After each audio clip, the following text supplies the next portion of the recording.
السلام عليكم أل ورحمة الله وبركاته. اللهم صل وسلم وبارك على سيدنا محمد عليه أفضل الصلاة والسلام.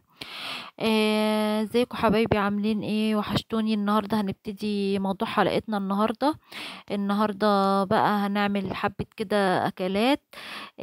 زي ما انتوا شايفين دي أكلاتنا النهاردة اللي احنا هنعملها مع بعض. النهاردة بقى لسه صاحيين كالعادة، زي ما انتوا عارفين بنهوي ايه. وكده زي ما انتوا شايفين الجو بقى له يومين كده مش متظبط.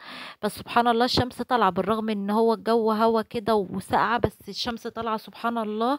طلعنا بقى الفرشة كالعادة. الكلام ده يا جماعة على فكرة أنا صاحية الساعة 7 الصبح وابني رايح المدرسة. هنا بقى كان في غسيل نشره وكده من امبارح.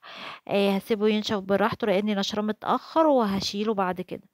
هنا بقى دخلت على المطبخ، قلت ايه اول حاجة هعملها؟ بصوا يا جماعة، انا كنت مطلعة كيس لحمة من الفريزر وقلت ايه اولع عليها اسلقها. هنا بقى انا كنت اهي غاسله اللحمه وكده، وده فصين حبهان ومعايا فص مستكه. هنا بحط معلقه سمنه بلدي وبنزل عليهم بالفصين الحبهان والمستكه. وابتدي بقى اول ما المستكه تبتدي ان هي تسيح معايا في الحله في السمنه، بحط بقى بنزل باللحمه تاخد صدمه معايا.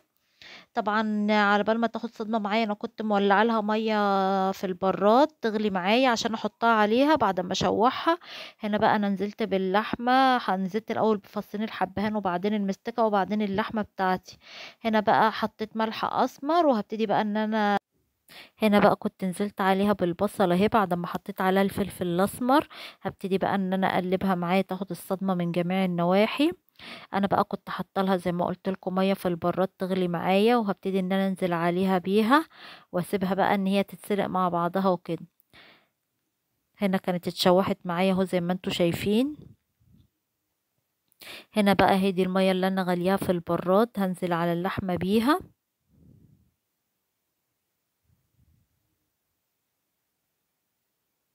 عايزاكم يا جماعة تجربوا طريقة اللحمة دي، بجد بجد هتشربوا حبة شوربة حلوة قوي، يعني هتعجبكم الريحة والطعم ما شاء الله.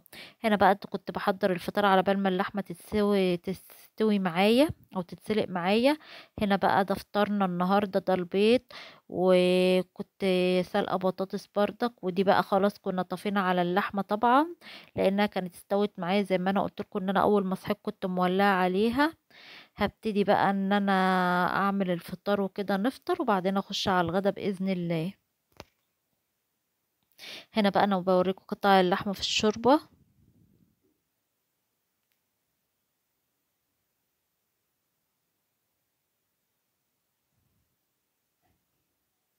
طبعا دي بقى بطاطس انا كنت بسلقاها، وهبتدي بقى انا حطيت عليها سمنه وملح وفلفل، هبتدي ان انا اهرسها حلو بايدي نهون. طبعا انا ما كنتش متحكمه يا جماعه لان كان في ايدي التليفون بصور من ناحيه وماسكه الايد اللي هم في ايدي التانية. هنا بقى كنت خلاص الحمد لله فطرنا، دخلنا بقى نشوف الغدا. هنا دي بطاطس وان شاء الله هعمل صينيه بطاطس. كنت مقطعه البصل حلقات ودعكهم بملح وفلفل وكده. هقشر وكنت ضاربة هنا ده مقدار 4 طماطمات. 4 طماطمات وعليهم قرن فلفل أحمر. هنا بقى دي الطماط بطاطس كنت مقطعة ومجهزاها عليها الملح والفلفل متبلاهم فيها.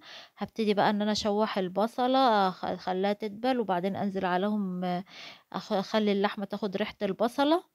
وبعد ما اللحمة تاخد ريحة البصلة وتغمق سنة هبتدي ان انا انزل بالطماطم او الصلصة، وبعدين ابتدي ان انا احط بقى ايه تاخد لها غلوة، وبعدين انزل عليها بالبطاطس زي ما انتوا شايفين.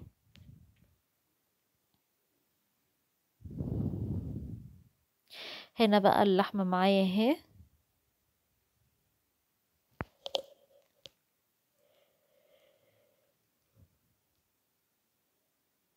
هنا بقى اهي كنت نزلت عليهم بعد ما شوحت اللحمة نزلت عليهم بالطماطم.